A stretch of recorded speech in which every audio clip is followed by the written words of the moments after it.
다윗은 한마디로 말해서 옥토와 같은 마음의 소유자였기 때문에 하나님이 다윗을 쓰셨다, 이런 이야기가 성립이 되는 것입니다. 다윗은 어떻게 옥토와 같은 마음이었느냐 하는 이야기를 또 질문을 들어가게 되면, 구체적으로 다윗은 하나님의 마음에 꼭 맞는 사람이다 라고 말씀을 하시고 있는 것입니다. 오늘 이 자리에 나온 우리 동부 성서 침례교회 성도 여러분 한 분 한 분은 하나님의 마음에 꼭 맞는 사람 되시기를 주님의 이름으로 축원드립니다.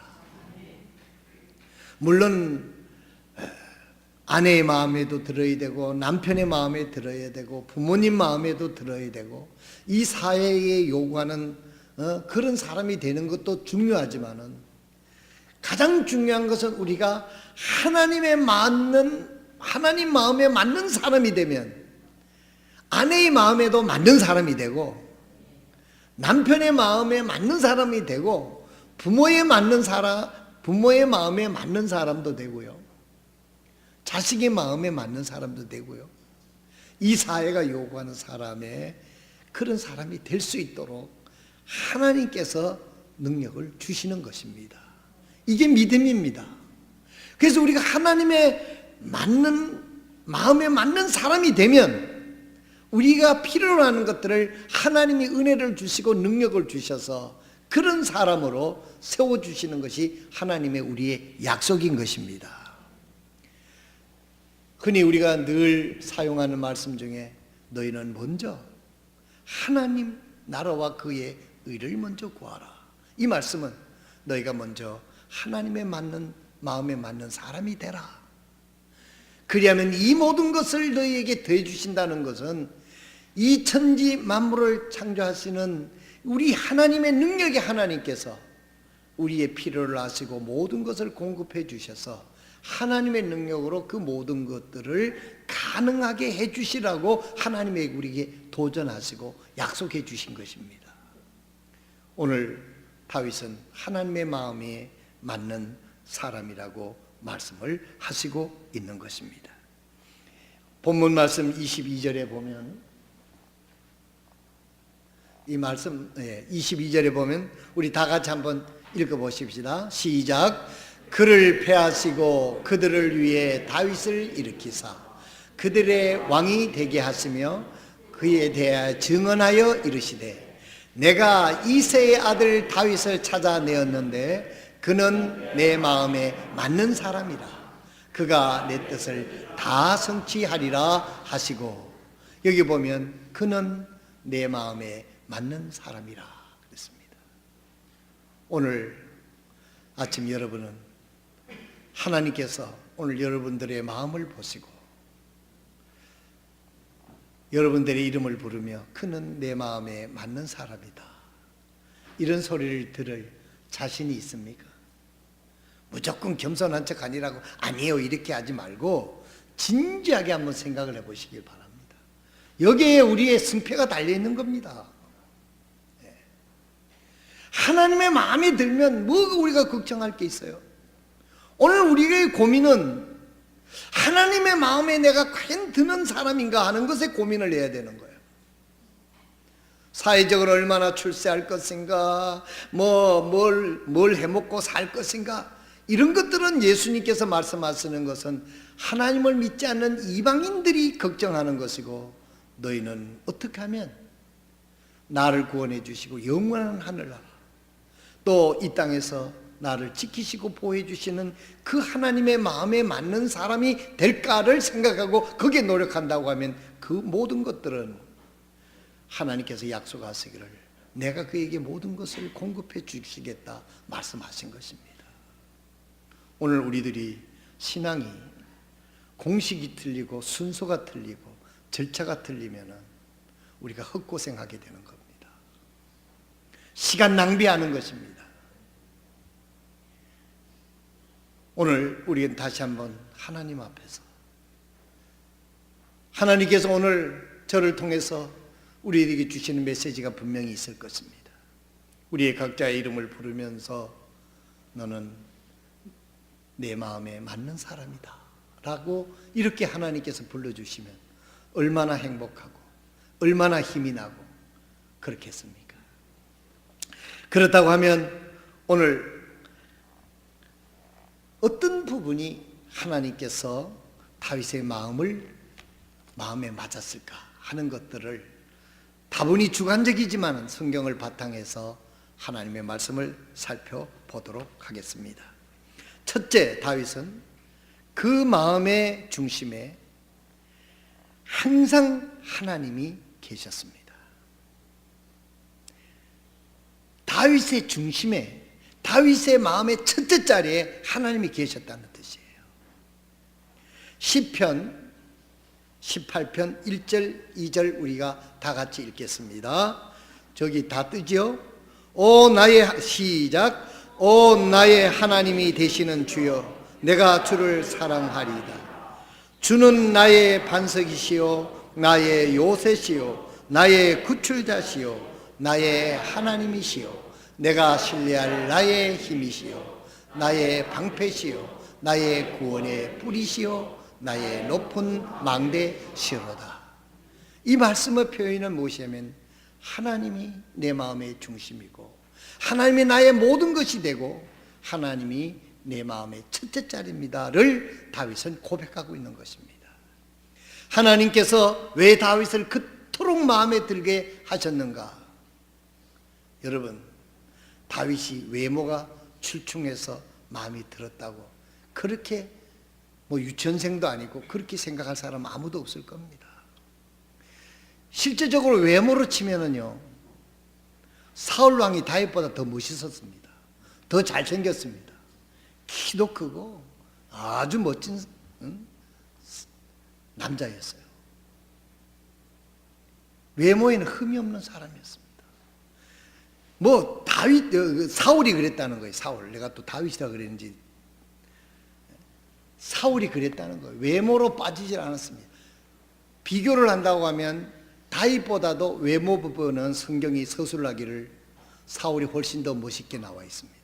잘생겼다고 나와 있습니다. 다윗은요, 그렇게 가족에서부터 그렇게 출중한 인물도 그렇지만은 그렇게 인정을 못 받은 사람 같아요. 사무엘을 하나님께서 보내서 이제 사울 대신 이스라엘의 두 번째 왕을 세우려고 선발하기 위해서 이새의 아들 중에 정하라. 그래서 사무엘이 갔습니다. 그래서 휴대폰으로 전화를 했든지 파발을 했든지 편지를 썼든지 내가 아무 때 너 고향 이새 집에 갈 테니 아이들을 다 모으시오 하고 전가를 했던 것 같아요. 그래서 이제 사무엘이 거기를 또 가니까 아들들이 쫙 모였어요.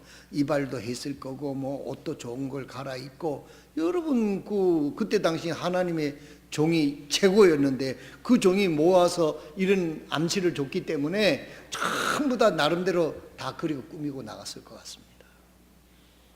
그런데 다윗은 그 아들 중에 7 아들 중에 들어가지를 못했어요. 그래서 내가 생각해 봤습니다. 누군가가 양을 돌봐야 되기 때문에 다윗이 희생적으로 그게 세워진 게 아닌가. 그렇대도 이게 말이 안 맞는 거예요. 그러면 제일 그래도 중간쯤 되는 힘 좀 세는 사람이 거기 있어야지. 제일 어린 다윗을 갖다가 거기다 맡기면 좀 그렇잖아요. 매일 어리니까 서열적으로 하느라고 그랬는지 또 모르겠습니다. 또 생각해 봤습니다. 그 정도의 큰 양떼를 치는 집인데 다른 목동들도 있었을 거란 말이에요. 고용한 사람들이. 그날 하루 좀 대신 보게 하고 올 수도 있지 않겠습니까? 그럼 집에 목동이 없다 그러면 어디 품삯이라도 사서 좀 지키고 말이요. 같은 업을 하는 사람이 서로 품앗이도 할 수 있잖아요. 그리고 다윗을 거기다가 한 자리에 세워야 될 텐데 어찌해서 다윗을 그 자리에 세우지 않았느냐. 그것은 다윗이 부모님이 형제들이 생각할 때 아직 어리고 변변치 못하다고 생각했을지도 모릅니다. 이 말은 그렇게 사람들로부터 주목을 받지 못했다 하는 말로 우리가 이것을 이야기할 수 있는 대목입니다. 왜 이것을 얘기하느냐 하면 사람으로부터 크게 주목을 못 받는다고 해서 실망할 필요가 없다는 거예요. 하나님은 사람의 마음을 중심을 보기 때문에 내가 외모가 어떻고 키가 어떻고 뭐 인물이 잘생기고 못생기고 그런 게 아니라는 거예요. 또 학벌이 어떻고 뭐 환경이 어떻고 하나님은 그 이상을 초월해서 보시는 하나님이기 때문에 우리 모두에게는 희망이 있는 겁니다. 아멘입니까? 아니면 잘생긴 사람은 하나님이 쓴다고 하면 여러분은 다 들어가겠습니다만 또 못 들어간 사람들도 있을 거 아닙니까? 우리 교회 안 나온 사람들 중에. 하나님은 외모를 보시지 아니하시고 마음의 중심을 보시는 하나님인데 다윗의 마음의 중심에는 하나님이 계셨다는 거예요. 하나님이 계시는데 마음의 중심에 centered heart, 마음의 중심에 탁 자리 잡고 있었고 이 말은 하나님이 첫째 자리를 잡고 있다는 거예요. 마태복음 6장 33절의 말씀이 이 다윗의 마음속에 중심에 있었다는 것입니다. 이 은혜가 하나님의 마음에 맞는 사람이 되려고 하면 오늘 이 설교를 듣는 여러분들에게도 하나님이 중심이 되시기를 주님의 이름으로 축원드립니다. 두 번째로 저기 보면 시편 23편도 있는데요. 시편 23편 우리가 다 애송하는 그런 시편 중에 말씀 아닙니까? 여호와는 나의 목자시니. 이 말은요 이스라엘의 그 문화와 농경 사회를 이해하면은 이건 굉장히 이 의미가 해석이 달리 됩니다. 양들에게 있어서는 목자가 절대적입니다. 양에게 목자가 없다는 것은 곧 죽음입니다. 보호도 받지 못하고 풀을 뜯는 대로 인도도 못하고 목이 말라도 시냇가를 찾지 못하고 늑대가 와도 아무도 보호해 주지 없는 죽음과 마찬가지예요. 그래서 이스라엘에 있어서는 목자가 없는 양은 그건 죽음과 마찬가지예요. 그래서 여기에 있는 다윗이 여호와는 나의 목자시니 하는 이 말씀 속에 하나님이 나의 중심이고 하나님이 나의 모든 것이다 된다고 하는 것을 여기서도 시편 23편에도 표현하고 있습니다. 두 번째로 다윗은 하나님의 마음을 아는 사람이에요. 하나님 마음의 중심이라고 생각을 하고 하나님이 첫째자라고 생각하면서도 좀 멍청한 사람들은 하나님 마음을 헤아리지 못하는 경우가 많이 있어요. 여러분 아버지한테 여러분에게 누구한테 선물을 준다고 하면 선물 주는 것으로 만족하면 안 되잖아요. 우리 어머니는 우리 아버지는 누구는 뭘 좋아하실까? 무엇이 필요할까? 그걸 잘 마음을 헤아려 가지고 그게 맞는 선물을 딱 해주면 얼마나 좋겠어요. 나 이걸 준비하면서 걱정이 되더라고요. 아이고 목사님 선물 받는데 까다롭구나 이렇게 생각하고 선물 안 할까 봐 걱정이 퍽 되더라고요. 나는 아무거나 좋습니다. 그렇게까지 마음 헤아리지 않아도 돼요. 그런데 우리가 어떤 분한테 선물을 한다고 하면 아버지나 누구 선물을 한다고 하면 그의 마음을 헤아리면 얼마나 좋겠어요. 같은 선물이라도. 다윗은 하나님의 마음을 잘 헤아리는 사람이었습니다. 내 생각대로 아니고 하나님의 그 중심 사상을 누구보다도 잘 아는 사람이었습니다. 그 예를 들어보면 이렇습니다. 사울이 다윗을 죽이려고 특공대를 뽑아가지고 다윗을 잡으려고 노력하지 않았습니까? 자기 사위인데도 불구하고. 나 이 설교할 때마다 좀 불편해요.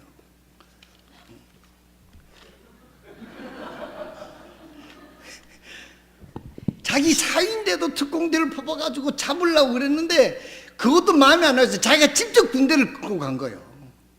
군대를 끌고 가서 그 사울이 다윗을 잡아서 죽이려고 없애버리려고 그렇게 했던 것을 볼 수가 있습니다. 그래서 다윗이 쫓겨다니다가 엔게디 굴 속에 숨었습니다. 성지순례 가면 여러분 거기에 반드시 가는데 한번 비춰보세요. 예, 저기가 엔게디 계곡입니다. 다윗이 숨어있던 계곡.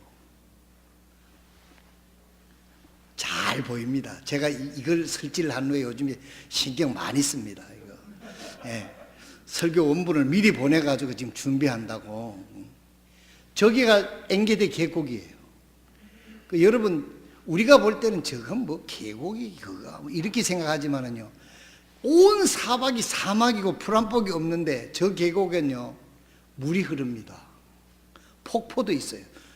그 이스라엘에 2개 폭포가 있는데 저 빌립보 그 가이사랴 빌립보에 그 폭포가 하나 있고요, 저기 폭포가 있습니다. 2개뿐이 없어요. 폭포라고 해봐야 이스라엘 전체에 따져서.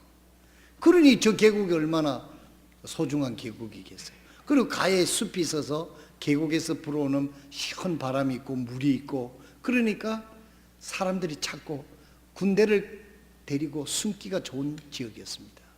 그래서 저기 엔게디 계곡에 이제 그 사울 왕이 거기에 군사를 이끌고 거기에서 시원한 데 좀 쉬게 하면서 굴 속에 들어가서 낮잠을 한숨 때리려고.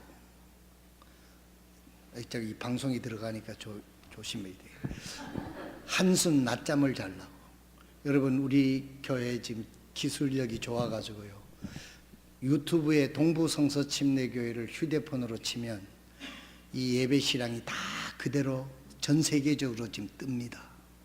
네. 저 지난주 거는 다 좋은데 말이 안 들어가가지고 그렇습니다. 아직까지 자리가 안 잡혀서 그런 모양인데, 근데 이 계곡에 사울왕이 군사를 데리고 거기에 들어가서 있었는데 다윗이 거기 먼저 숨어 있었던 거예요.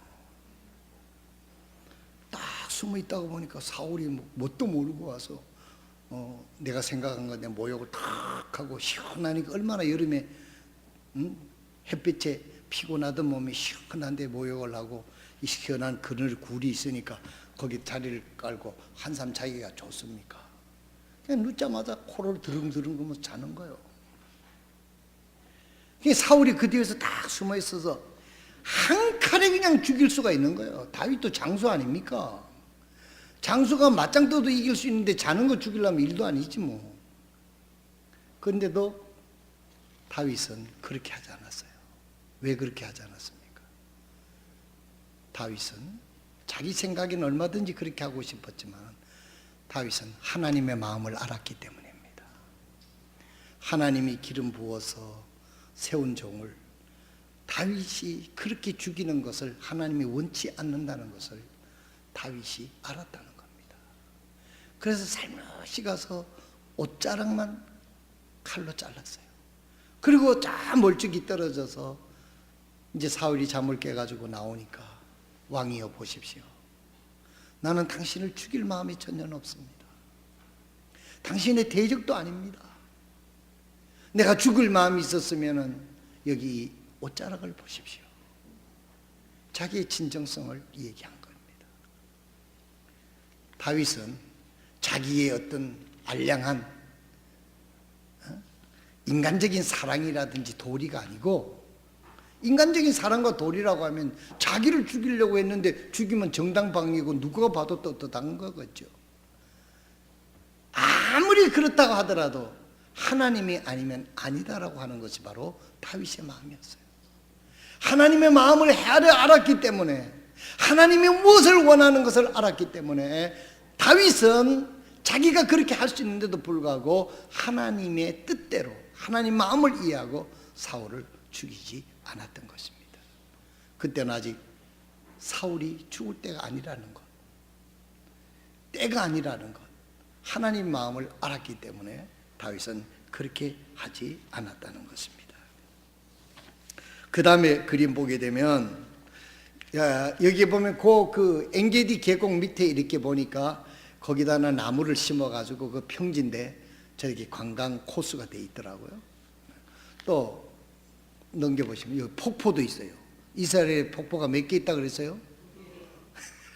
예, 2개 있고 저 북쪽에 가이사라 빌립보에 그 폭포 이름이 내가 잊어먹었는데 그게 하나. 그 내가 사진을 잘 찍어왔어요. 앞으로 침례탕을 만들면 그 배경 그림으로 했으면 좋겠다 싶어가지고 그걸 찍어왔는데, 그래서 이 엔게디 계곡이 이렇게 유명합니다. 자, 이건 지나가는 걸음으로 여러분이 심심하지 않게 이제 그림 이스라엘 여행을 한 것이고요. 이제 마지막으로 세 번째로, 다윗은 하나님 앞에 왜 하나님이 다윗이 마음에 그렇게 꼭 들었느냐, 그리고 하나님이 다윗을 그렇게 위대하게 사용했느냐 하는 것은, 세 번째는 다윗은 충성스러운 사람이었습니다. 충성스러운 사람이었습니다. 영어로 faithful 하면 믿음이 가득하다는 뜻이 있지 않습니까? 네. 충성스러운 사람. 그 로얄티를 넘어서 믿음이 가득한 그런 사람이 충성스러운 사람이에요. 여덟 형제가 살고 있었지만 제일 어린 다윗 혼자서 들판에서 양을 돌봤습니다. 사무엘 앞에 데려가지 않았습니다. 보통 이쯤 되면요 마음이 상합니다. 나도 아들인데 기회는 줘야 될 거 아니냐고. 부모님한테 그렇게 한가할 수 있지 않겠습니까? 나도 똑같은 아들인데 왜 나는 여기 양떼를 지켜야 하느냐고. 내보다도 경험이 많은 형들이 있는데 왜 나를 데려가지 않느냐고.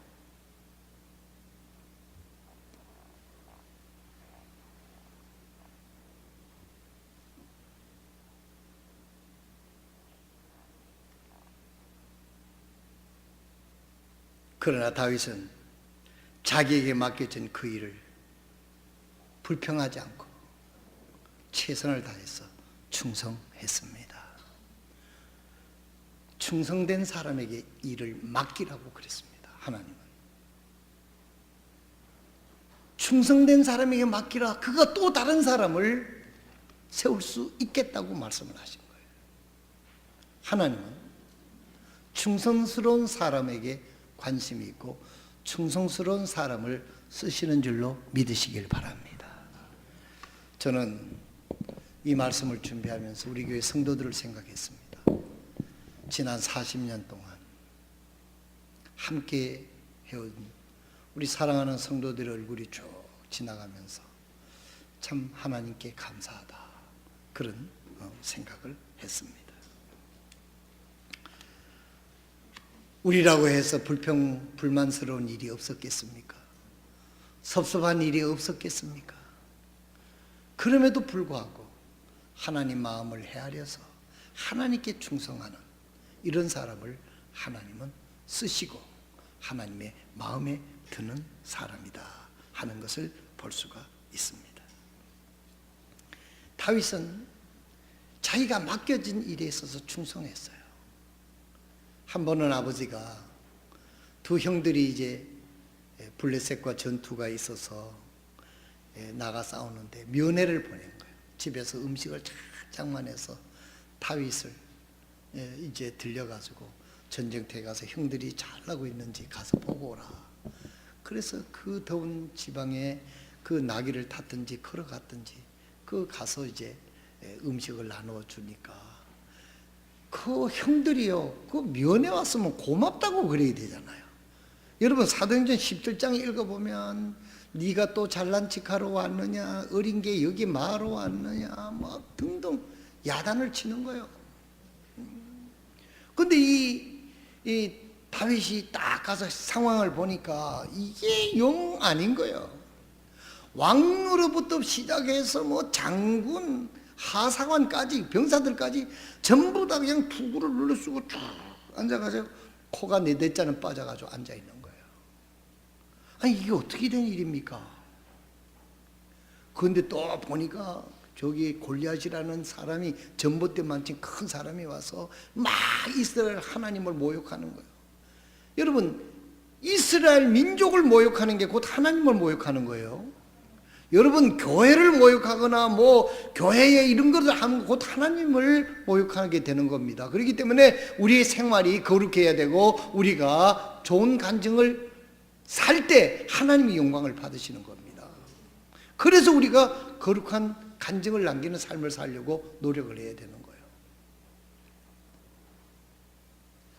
모든 덕을 세우며 하나님 앞에 영광을 돌리는, 그래서 이 다윗이 기가 막힌 겁니다. 이게 하나님이 세우신 이 백성, 하나님의 백성, 하나님의 나라, 하나님의 군대가 할례도 없다는 것은 이방이라는 뜻이요, 하나님의 백성이 아니라는 뜻이요, 할례 없는 블레셋 장군이 등치 크다는 이유로, 인간의 그 군사력이 크다는 이유로다가 매일 와서 모욕을 하는데도 불구하고, 공격을 하는데도 불구하고 그 사울 왕도 모두가 기가 죽어가지고 거기에 폐잔병처럼 거기 그냥 겨우 방어하는 태세로 앉아 있는 거예요.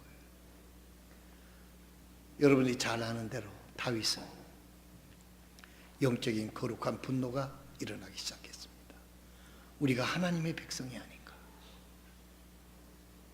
하나님의 군대가 아닌가, 우리 하나님은 저 골리앗보다도, 우리 하나님은 저 군대보다도 능하시고 창조하신 창조자 하나님이 아닌가, 어째서 우리가 이렇게 있어서 되는가.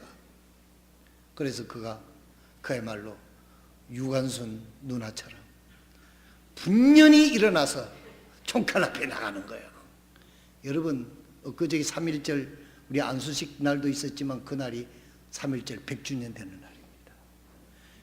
그 만세운동을 일으킨 33인 중에 여러분이 잘 아는 대로 16명이 그리스도인이에요.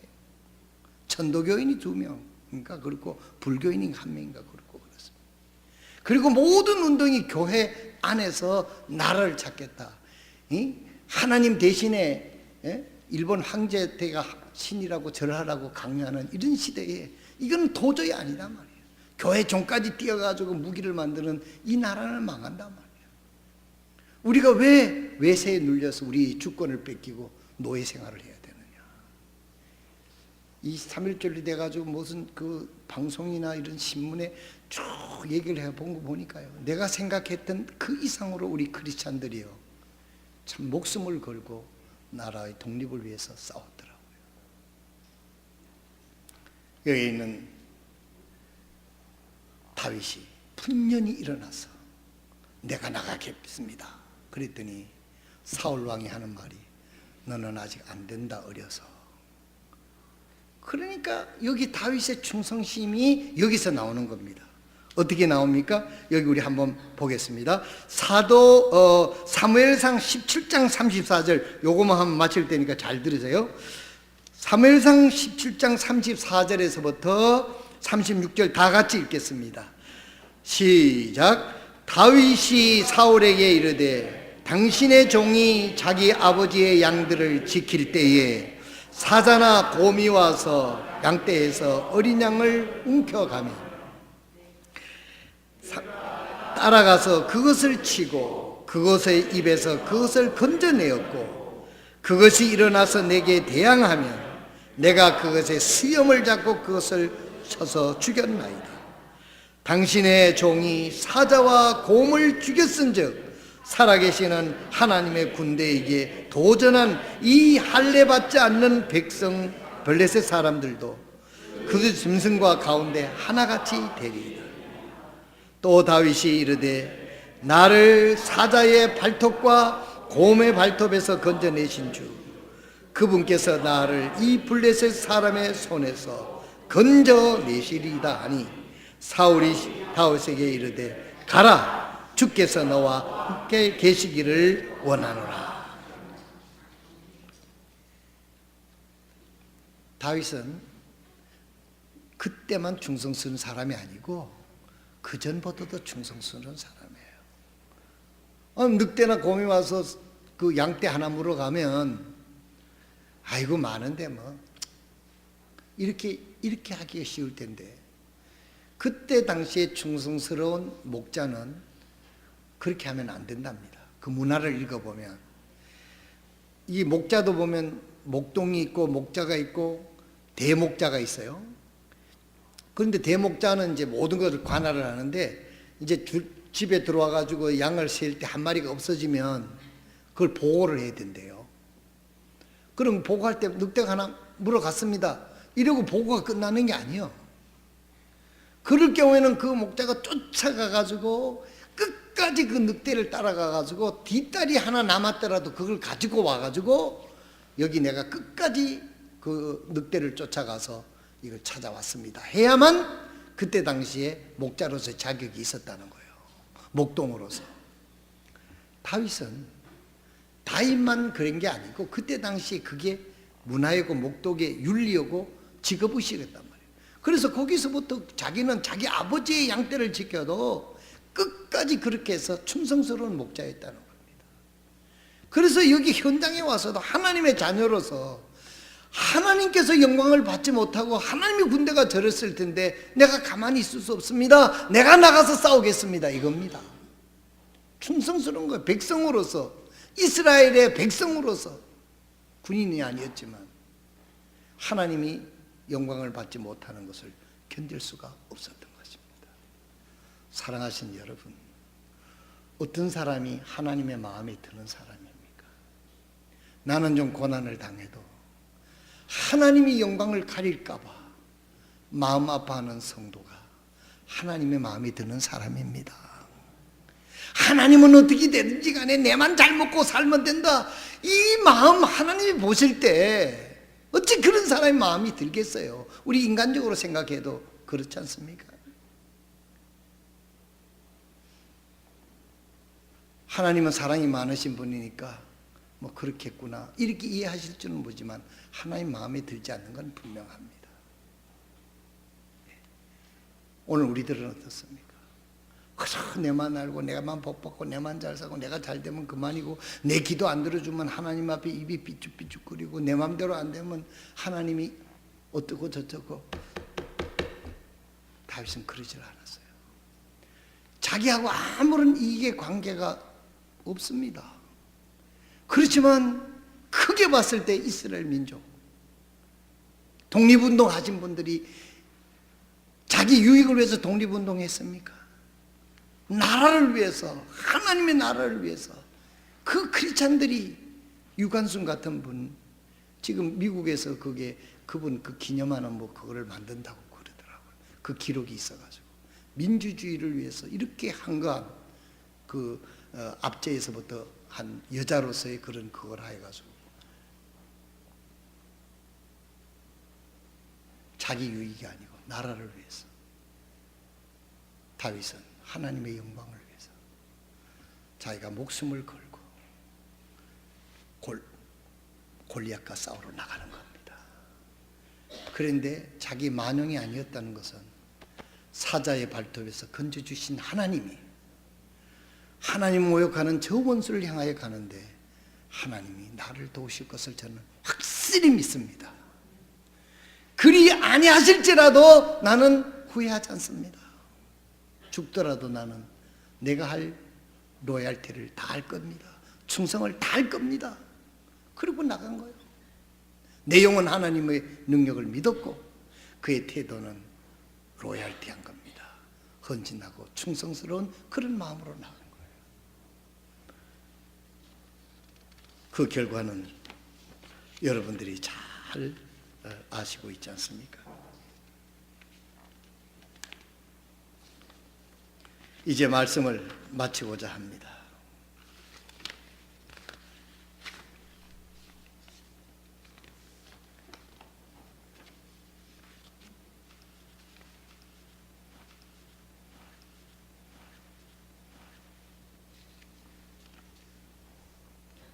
다윗은 자기에 맡겨진 그 일을 최선을 다해서 헌신했습니다.